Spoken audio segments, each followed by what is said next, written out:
Кутман кечиңиз менен биз кезектеги дагы бир маанилүү жаңылыктарды талдаганы турабыз. Күн маектин бул жолку чыгарылышында жүздөгөн соттун чечимдери чыгып жаткан маалда алардын аткарылышын көзөмөлдөгөн мамлекеттик сот аткаруучуларды эми жеке сот аткаруучулар деген тарап жардамга келиши мүмкүн. Албетте азырынча юстиция министрлиги демилгелеген бул мыйзам долбоору буга чейин коомдук талкууда болгон. Жакын арада болсо бул жеке сот аткаруучуларды дагы киргизүү демилгеси ишке толук ашышы мүмкүн. Бул жеке сот аткаруучу тарап иштеп баштаса эмне өзгөрүшү мүмкүн деген суроонун тегерегинде биз студияга келген коноктор менен талкуулана турабыз. Таанышып алыңыздар. Медер Исламкулов юстиция министрлигине караштуу ченем жаратуу укук үстөмдүгү институтунун эксперти. Куш келипсиз. Медер мырза, ошондой эле Мелис Кубатбеков жогорку сотко караштуу сот департаментинин сот аткаруучулардын ишмердүүлүгүн көзөмөлдөө бөлүмүнүн башчысы. Куш келипсиздер коноктор. Медер мырза, алгачкы суроону сизден баштайлык. Себеби дегенде ошол баягы сунушту даярдоого катышып, талкуулап, бул маселенин оош кыйышын талдаган адамсыз. Билебиз, бул баягы жеке сот аткаруучу деген маселе бул практика жүзүндө Европа өлкөлөрүндө көп эле кездешет. Буга чейин дагы ушул 2022-жылдан бери, жаңылбасам, ушул жеке сот аткаруучуларды киргизүү демилгеси көтөрүлгөн, андан бери ишке ашпай келе жаткан болчу. Негизи соттордун дарегине сын айтылганда же кайсы бир чечим чыгарат, бирок иштебейт же аткарылбайт деп көп баягы нааразычылыктар айтылат эмеспи? Бирок бул ирет бул иштелип чыккан ошол мыйзам долбоору министрликтин ушул эле негизи эле тармактын жүгүн канчалык жеңилдетет? Саламатсыздарбы? Биринчиден ЛТР телеканалынын жетекчилигине жана сизге Айгерим айым ушул маселеге көңүл буруп, бизди теле берүүгө чакырганыңыздар үчүн чоң ыраазычылык. Эми бул демилгени айта кетсем, юстиция министрлигинин жана жеке юстиция министри Баятов Аяз Батыркулович тарабынан көтөрүлгөн маселе болчу. Бул иш боюнча 2022-жылы иш башталып, мыйзам долбоору иштелип чыгып, иштер жүргүзүлгөн. Да белгилеп кетүүчү жагдай, бул мыйзам долбоору президент тарабынан бекитилген 2023-2026 жылдары сот системасын өнүктүрүү максаттуу мамлекеттик программасында каралган. Жана ошондой эле президент тарабынан бекитилген, президент кабыл алган бюрократиядан арылтуу иш-чара алкагында иштелип чыккан мыйзам долбоору. Мындан сырткары, учурдан пайдаланып, жогорку соттун жетекчилигине, сот департаментинин жетекчилигине ыраазычылык айта кетейин. Бул демилгени колдоп, юстиция министрлиги, жогорку сот жана сот департаментинин кызматкерлери биргеликте бул мыйзам долбоорун иштеп чыгышты. Кеңиз айтып берсеңиз, эмне үчүн керек, эмне үчүн зарыл? Ооба, эми кыскача мыйзам долбоору жөнүндө сөз кылайын. Жеке сот аткаруучулар эмне үчүн керек деген суроого жооп алып көрөлү. Биринчиден, көйгөй. Соттордун чечимдери аткаруунун мамлекеттик системасы өтө жүктөмү өтө жогору болгон. Айта кетсек, биз 2022-жылы талдоо жүргүзгөндө 21-жылдын статистикалык маалыматы боюнча ар бир сот аткаруучуга орточо эсеп менен бир айына 54 иш каралган. Ал эми норма боюнча, кесиптешим жаңылыштырбайт болуш керек, 19-дан ашпаш керек. Бир сот аткаруучуга. Демек, ар бир сот аткаруучуга 3төн көп эсе иш каралган. Кароого милдеттүү болгон. Эми бул жагдай сиз оюңуз боюнча терс таасир тийгизиши мүмкүнбү? Менимче таасирин тийгизет дейм. Эми баарыбызга белгилүү болгондой, соттун чечимдеринин аткарылышы өтө маанилүү. Сот процесси негизинен чечим чыгаруу менен аякталып калбайт. Соттун чечими күчүнө киргенден кийин аткаруу барагы алынып, анан аткарууга өткөрүлөт стадия. Эгерде бул аткаруу системасы өтө начар болсо, жарандардын сот адилеттигине деги эле мамлекеттик институттарга ишеними төмөндөйт. Эгерде соттун чечимдери толук кандуу, толук аткарылса, анда ишеними тескерисинче жогорулайт, ишеними бекемдейт.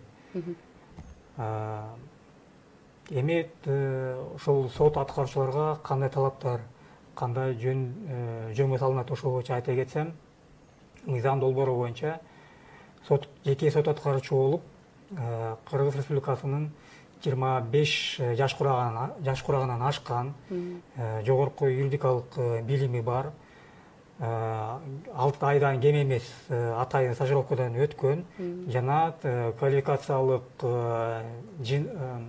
тестирлөөнүн жыйынтыгында көөлүк алган жаран болуп иштейт. Андан сырткары бул жеке сот аткаруучуларга кандай көзөмөл жүргүзүлөт? Сот департаменти бул мамлекеттик ыйгарым укуктук орган болуп эсептелинет. Бул тармакта квалификациялык жана этика боюнча комиссия түзүлөт. Квалификациялык комиссия тестирлөө, экзамен өткөрүп, талапкерди билим деңгээлин текшерип, анан көөлүктү берет. Этика комиссия чүмүктүү болгондо эле жарандардын арыздарын карайт. Эгерде жеке сот аткаруучу мыйзам бузууга жол берсе, этиканы бузса, анда тиешелүү чаралар көрөт. Кайсы иштерди, кайсы категорияларды иш алып барат деген суроо болсо, ал мыйзам долбоору боюнча ыйгарым укуктук органдын жетекчисинин сунушунун негизинде жогорку сот тарабынан, жогорку соттун төрагасы тарабынан бекитилет. Кайсы категория иш алып барат жана кайсы аймакта иш алып барат. Кыскача ушундай.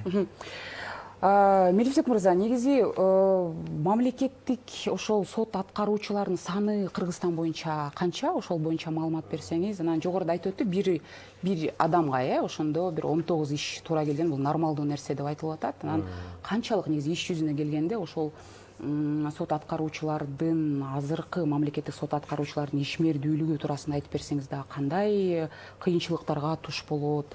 Анан сиздер албетте азыркы биз талкуулап аткан жеке сот аткаруучулардын маселесин кошо багы иштеп чыксаңыздар керек, сиздер да кошо аралашып.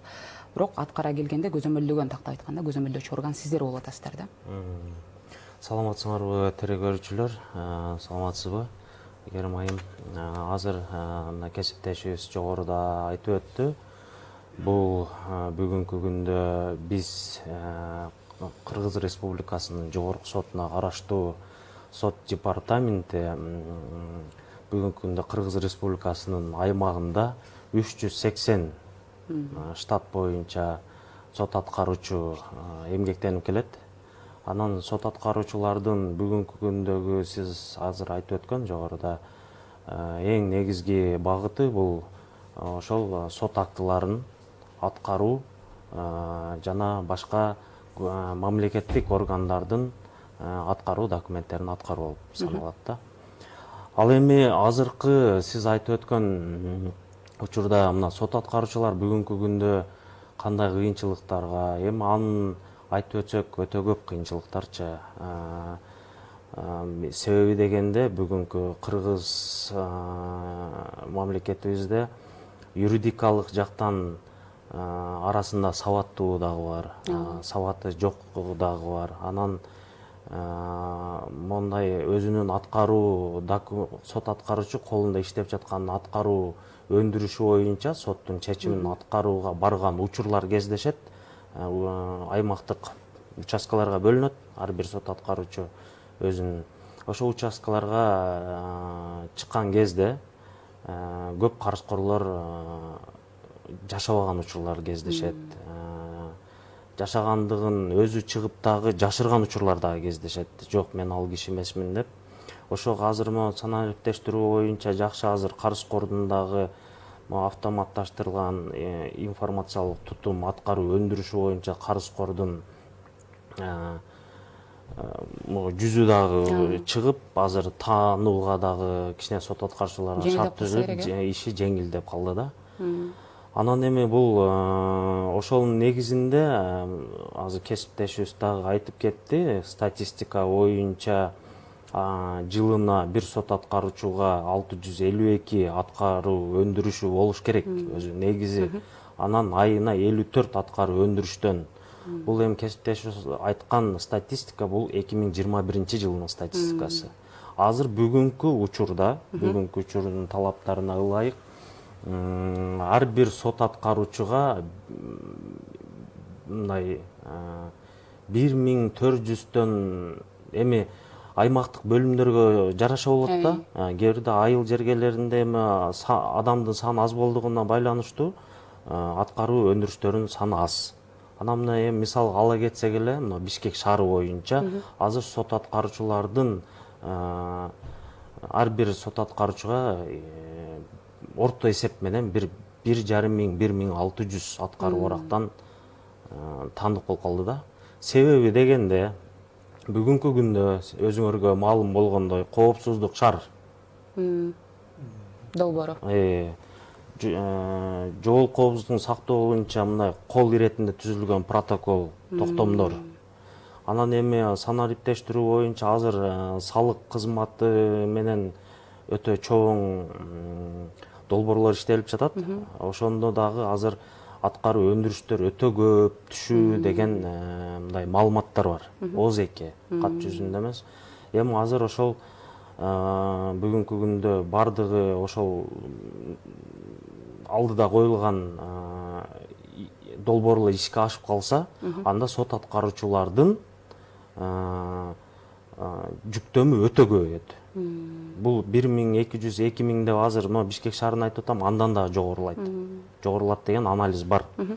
Ошол себептен ошол сот аткаруучулардын жүктөмүн азайтуу максатында жана үстүртө сиз айтып кеттиңиз, жогорулада Кыргыз Республикасынын президенттин жарлыгы менен 23-жылга 23-23төн 26-жылдарга Кыргыз Республикасынын сот адилеттигинин системасын өнүктүрүү мамлекеттик максаттуу программасын ишке ашыруу боюнча план бекитилип, ошонун негизинде азыр могу жеке сот аткаруучулар институтун долбоору коомдук талкууга коюлуп, коомдук талкуудан өтүп, азыр долбоор иштелип жатат.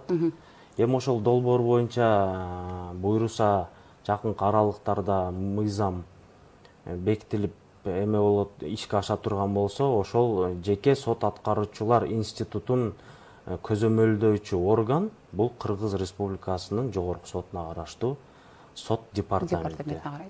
Азыр сиз ошол Кыргызстан аймагында жалпысынан 380 мамлекеттик сот аткаруучу бар деп атсаңыз, берки жеке сот аткаруучунун саны канча болот деп күтүлүп жатат? Эми азыркы учурда сизге азыр мындан мурун айтып кеттим, жеке сот аткаруучулардын штатный биримдигин азыр мыйзам кабыл алгандан кийин дагы сот департаменти тарабынан жобо иштелип, анан штаттык бирдигин эсептеп чыгабыз да. Азыркы учурда белгисиз. Эми каржылык жагын? Каржылык бул мамлекеттен каржыланбайт деп айтылды, ооба. Азыркы учурда могу 380 сизге айткан мамлекеттик сот аткаруучулар бул Кыргыз мамлекетинин тарабынан, мамлекет тарабынан каржыланат. Айлык маянасы да мамлекет тарабынан. Канча сомдон жогору айтмакчы? Айлык маянабы? Эми орточо эсеп менен 25–35тин орто тегерегинде каржыланат. А бирок азыркы жеке сот аткаруучулар институту киргизилгенден кийин бул институт өздөрү каржылоо системасы ушул багытта иш алып барат. Бул кандайча түшүнсөк болот муну? Эми муну кандай түшүндүрүп айтсак, азыр коомчулукка сиз башында мындай бизди тааныштырып кеткен учурда айтып өттүңүз, сот системасына коомчулук тарабынан жана Кыргыз Республикасынын жарандары тарабынан назарчылыктар көбөйдү. Чечимдерине карата. Чечимдердин аткарылышына карата депчи. Азыр ошого мамлекет тарабынан ушул программа иштелип чыгып, кыргыз жарандарына, коомчулукка биз мындай тандоо коюп атабыз да.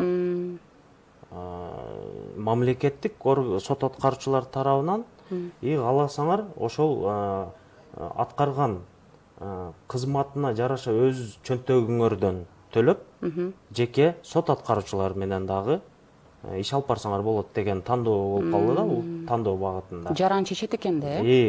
Анан ошол жарандын менен жеке сот аткаруучунун ортосунда келишим түзүлөт.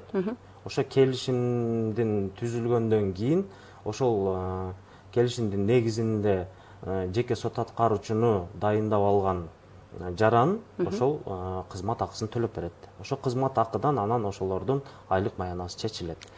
Кызмат акынын бүгүнкү күндө ошол кызмат акы боюнча канча сом өлчөмүндө болгондугу боюнча дагы бул боюнча толук бекителек. Мыйзам кабыл алынып, юридикалык күчкө ээ болгондон кийин ал ошол тарифтерин иштеп чыгабыз. Бирок ошол жеке сот аткаруучулар болгондо мамлекет азыр төлөп берип аткан мамлекеттик сот аткаруучулардын алып аткан айлыгынан кандай болот? Бирдей болуш керекпи же андан бир топ эле айырмачылыгы болобу? Бул негизи практикада кандай? Башка өлкөлөр колдонгон ушул тажрыйбада эми мамлекеттик органдарга мен бул азыр сизге дагы айтып өттүм. Бул боюнча мыйзам кабыл алынып же бир алардын айлык маянасы боюнча биздикине окшоп бекитилген элек. Мен ойлоймун, мен бул кызматкер катарында жана сот аткаруучу болуп көп жылдан бери эмгектенгенмин, өзүм дагы тажрыйбам чоң. Ошол себептен бул жеке оюм катарында эми бул келген жарандардын ошо жеке сот аткаруучуларды дайындап алып иш алып баруучусуна менен гана жараша болуп калат деп ойлойм да. Канчалык эмени көп алса ишти жеке сот аткаруучулар, ошого жараша булар дагы айлык кызматы төлөнүп берилет да жарандар тарабынан. Ошонун өлчөмүндө гана анан эмеси чыгат дейм да. Анан мындай мамлекеттик сот аткаруучуларга окшоп бекитилген айлык маяна болбойт. Иштин жүрүшү боюнча айырмачылыкты мисалы тандай турган болсочу жаран?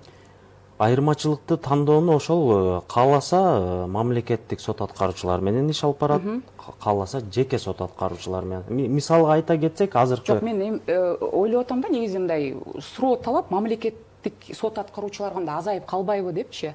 Мисалы мындай деген ой болушу мүмкүн да, азыр деле мамлекеттик оорукана же болбосо жеке клиника дей турган болсо, эми ал жакта албетте айырмасы бар, туура. Бирок ал жакта мисалы сапаттуу мындай тейлөө кызматын көрсөтөт деген баягы мааниде бизде мындай түшүнүк калыптанып калган да, ошондон улам мындай мамлекеттик сот аткаруучулардын бара аларга болгон суроо талап такыр эле жок болуп кетпейби дейм да, эгерде ушул нерсе ишке аша турган болсо. Эми бул сурооңузга мен кандай жооп берет элем? Мен эми өзүмдүн жеке оюм боюнча сиз азыр жеке клиникаларды айтып өттүңүз, бирок азыр ушул жеке жана мамлекеттик болуп жакшы иш алып барып уже жакшы мындай багытка түшүп, нукка түшүп калган дагы бир система бар. Бул жеке нотариус жана мамлекеттик нотариус катарындачы. Ошол сыяктуу эле иш алып барып калынат да. Анан эми бул мамлекеттик органдардын сот аткаруучулардын иштөө убактысы бекитилген да. Эртең мененки саат 8:30-дан 5:30-га. Анан эми кээ бир учурлар болуп калат. Мыйзамда сот аткаруучулардын статусу жана аткаруу өндүрүшү тууралуу Кыргыз Республикасынын мыйзамында көрсөтүлгөн. Эгерде аткаруу өндүрүшү талап кылылса, түнкү саат 10-го чейин дагы иш алып барышат да сот аткаруучулар. Ошол убакта эми жеке сот аткаруучулар өздөрүнүн ишин 24 саат бою дагы балким алып барар. Ал боюнча эми мыйзам күчүнө киргенден кийин баардыгы өз нугуна түшөт деп ойлойм. Эми аны убакыт көрсөтөт. Медер мырза, негизи башка чет мамлекеттердеги тажрыйбаны айтып берсеңиз да, ал жакта негизи канчалык ийгиликтүү иштейт, бул тажрыйбаны көптөн бери колдонуп жаткан кандай мамлекеттер бар? Анан бул негизинде эле система кантип баягы тизилип, мындай эмче айтканда жыйынтык көрсөткөн кайсы мамлекеттер бар? Коңшу мамлекеттерди эле алалык, мисалы Европаны. Биз ошол 22-жылы баштаганда иште биз Украина, Казакстан, жана Грузия мамлекеттеринин тажрыйбасын талдоо жүргүзгөнбүз. 2016-2017 жылдан баштап Украинада иштеп баштады. Грузияда 2009 жылы, Казакстанда 2010 жылы иштеп баштаган. Деги эле негизи аткаруу системасы 3 түрүнө бөлүнөт. Мамлекеттик, бизге азыркы учурда бизде аралаш системасы, Казакстанда иштеп атат, Украинада, Грузияда аралаш система. Мамлекеттик жана жеке сот аткаруучулар. Ал эми жеке системада иштейт. Мисалы, Прибалтика мамлекеттеринде, Латвия, Эстонияда ушундай иштейт. Ал жакта мамлекеттик сот аткаруучу деген жок. Ошол Прибалтиканы эми биздин менталитетке салыштырып болбойт, бирок алардын системасы өтө натыйжалуу иштейт. Ал жакта Латвияда 2001-2003 жылдары иштеп баштаган. Ошол ишке кирип баштагандан баштап 5 эсе өскөн. Аткаруу натыйжалуулугу. Эми Казакстанды айта кетсек, биз негизи ошол 22-жылы иштеп баштаганда көбүнчө ошол Казакстан практикасына көңүл бурдук да, себеби биздин коңшу мамлекет, менталитети дагы жакын дегенде ошошуп кетет. Анан ошол Казакстан системасынан караганда 2010 жылы мыйзам кабыл алынды. 2012 жылы жеке сот аткаруучулар өз ишин иштеп баштаган. Ал Казакстандын мыйзамы боюнча аякта жеке сот аткаруучулардын палатасы бар. Өзүн башкаруу мекеме. Бул этика комиссиясы дагы ошол палатанын курамында. Демек, ар бир жарандардын даттануулары ошол өз алдынча башкаруу мекемеси карайт да. Анан айта кетсек, аларда чынын айтыш керек, алардын аткаруу системасы өтө алдыга жылып кетти. Бизден эми ачыгын айтыш керек да. Аларда 2013 жылы автоматташтырылган система иштеп баштаган. Улам жылдан жылга азыркы менин билишимче 3-версиясы иштелип чыгып, аябай өнүгүп атат. Мына былтыр жылкы ал жакта электронный судебный исполнитель деп ушундай программа иштелип чыгып, ал кандай система? Ал автоматташтырылган система, робот чыккан да. Ал өтө жөнөкөй аткаруу иштерди өзүнө алып, жарандарга СМС аркылуу, мессенджер аркылуу маалыматтар берип, анан өзүнө өзү эле ишти алып бара берет да. Ошону менен бирге жеке сот аткаруучуга жарандар чыгаша болбойт. Эмнеге? Себеби робот өзү эле иштейт. Аларда ошол адам менен контакт болбош үчүн ушундай система иштеп чыккан да. Менимче, менин билишимче, бизде да ушундай система иштеп атат. Ошону сурайын деп атам, Мелисбек мырза. Негизи албетте бул жакшы сунуш, бул биз Кыргызстан биринчи жолу эле бул тажрыйбаны колдонуп аткан жок. Жогоруда биз дагы кыскача маалымат берип өттүк. Канчалык ошол өзүбүз, мисалы, ушул нерсенин киргизилишин, ишке ашышын, ошол эле сиз адистердин тандалышын, албетте юрист, экономист деген Кыргызстанда көп эле, бирок баягы билими жагынан ушул жеке сот аткаруучу боло тургандар менимче дагы тандаш керек го дейм да. Ушул нерсеге негизи биз өзүбүз канчалык даяр болуп атабыз, ошол эле сот департаменти. Сот департаменти эми азыркы учурда дагы баса белгилеп өтөйүн, мыйзам кабыл алынып, жеке сот аткаруучулар институту кабыл алгандан кийин үстүртө кесиптешибиз айтып кетти, өзүнө жараша эми орусча айтканда требование, квалификационный требованиялар болот да. Ошолго жараша мына 25тен өйдө, жогорку билими бар, эми мурунку кезде мамлекеттик органдарга иштеген деген, может быть, талаптарды киргизебиз. Ошолго карап туруп, анан ошолго жооп берген, талапка жооп берген кызматкерлерди алууга аракет кылабыз. Анан мындан мурунку дагы сурооңузда эме деп кеттиңиз, ушул жеке сот аткаруучулар институту кирген учурда мамлекеттик сот аткаруучулардын саны азайып, же бул мамлекеттик сот аткаруучуларга жумуш жок болуп калбайбы деген маегинде суроо бербедиңизби? Ошолго дагы мындай бир жооп берет элем да мен. Мамлекеттик сот аткаруучуларга азыр бул категорияга бөлүнөт да. Мисалга алып өтүп кетсек, алимент, юридикалык жактарга, балдарды алып берүү, ушул сыяктуу аткаруу өндүрүштөр көп да. Анан бул кылмыш иштери боюнча аткаруу өндүрүштөрү түшүп калат. Конфискация, конфискация, мүлктү конфискациялоо багытында эми өкүм менен чыгарылган аткаруу. Ошол аткаруу документтерин мамлекеттик органдар аткарса деген ойдомун да. Себеби жоопкерчилик бар алдачы. Жоопкерчилик аябай чоң.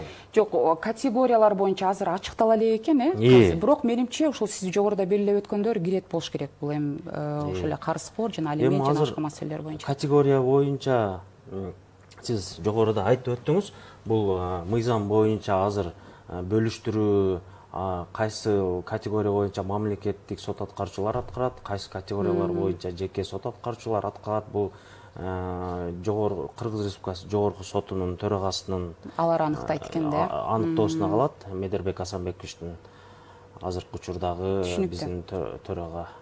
Урматтуу коноктор, дагы көп суроо берейин дедим эле, тилекке каршы убактыбыз чектелүү. Рахмат сиздерге убактыңыздарды бөлүп бизге келип бергениңиз үчүн. Юстиция министрлигине караштуу ченем жаратуу укук үстөмдүгү институтунун эксперти Медер Исламкулов болду. Ошондой эле сот департаментинин сот аткаруучулардын ишмердүүлүгүн көзөмөлдөө бөлүмүнүн башчысы Мелисбек Кубатбеков менен жеке сот аткаруучулардын ишмердүүлүгү туурасында сүйлөштүк. Аты жөнүм болсо Айгерим Жаныкул. Кайрадан эфир аркылуу амандашканча саламаттаңыздар.